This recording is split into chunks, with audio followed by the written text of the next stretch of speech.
எங்கள் அம்மா மனசு கஷ்டப்படுன்றதுக்காக நான் வந்து எங்கள் அம்மா வர வேண்டாம்னு சொல்லிட்டேன்.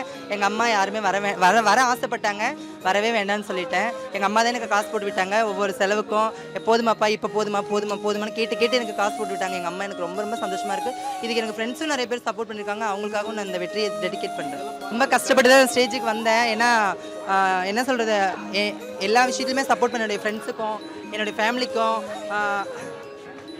எல்லாருக்குமே ரொம்ப நன்றி. எங்கள் அம்மா, எங்கள் சித்தி, எங்கள் அக்கா 3 பேரை பார்க்க வரேன்னு சொன்னாங்க. சரி வேண்டாம் அப்படின்னு சொல்லி நான் தான் வெயிட் பண்ணிட்டேன். ஏன்னா இங்கே வேண்டாம், பசங்க எல்லா திருநங்கைகளும் கலாய்ப்பாங்க. பசங்க வந்து அதை பார்த்தீங்கன்னா உங்கள் மனசு வேதனைப்படும் அப்படின்னு நான் சொல்லலாம். அது அவங்க வேண்டாங்க, இதை அவங்க பார்ப்பாங்க. எங்கள் அம்மா மனசு கஷ்டப்படுன்றதுக்காக நான் வந்து எங்கள் அம்மா வர வேண்டாம்னு சொல்லிட்டேன். எங்கள் அம்மா யாருமே வர ஆசைப்பட்டாங்க, வரவே வேண்டாம்னு சொல்லிட்டேன். எங்கள் அம்மா தான் எனக்கு காசு போட்டு விட்டாங்க. ஒவ்வொரு செலவுக்கும் போதுமாப்பா, இப்போ போதுமான்னு கேட்டு எனக்கு காசு போட்டு விட்டாங்க. எங்கள் அம்மா எனக்கு ரொம்ப ரொம்ப சந்தோஷமாக இருக்குது. இதுக்கு எனக்கு ஃப்ரெண்ட்ஸும் நிறைய பேர் சப்போர்ட் பண்ணியிருக்காங்க. அவங்களுக்காகவும் நான் இந்த வெற்றியை டெடிகேட் பண்ணுறேன். கண்டிப்பாக மிஸ் பண்ணுறேன். நெக்ஸ்ட் இன்டர்வியூ எங்கள் மம்மியோட தான் நான் குடிப்பேன். எங்கள் மம்மியாக இவங்க இருக்காங்க. இவங்க பேர் சிவானி அம்மா, போரூரில் இருக்காங்க. இவங்களும் வந்து குழந்தைய அடாப்ட் பண்ணி வளர்த்துட்டு இருக்காங்க. நல்ல முறையில் வந்து இன்றைக்கி படித்து முடிச்சு ஐடியில் ஒர்க் பண்ணுறாங்க. அம்மா வச்சு பார்த்துக்கிறாங்க.